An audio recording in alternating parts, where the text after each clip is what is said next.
Magandang araw! Ako si Binibining Menya at ngayong araw ang ibabahagi ko sa inyo ay tungkol sa cluster. Magbasa, makinig, matuto at magsaya. Ako si Binibining Menya. Handa na ba kayo? Tara na, umpisa na nating isa-isahin at pirapirasuhin ang mga detalyeng nakapaloob dito.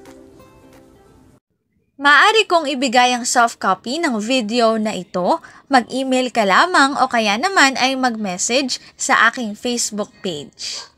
Ilalagay ko ang aking email sa gitnang bahagi ng video at ang Facebook page naman ay sa huling bahagi matatagpuan.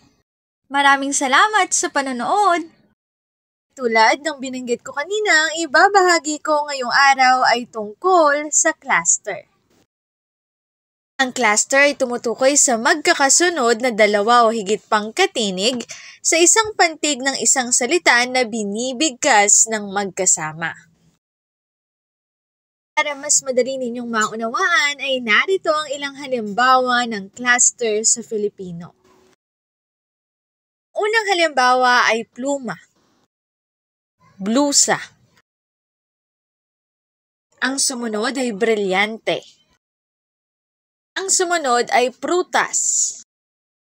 Ang sumunod ay plano.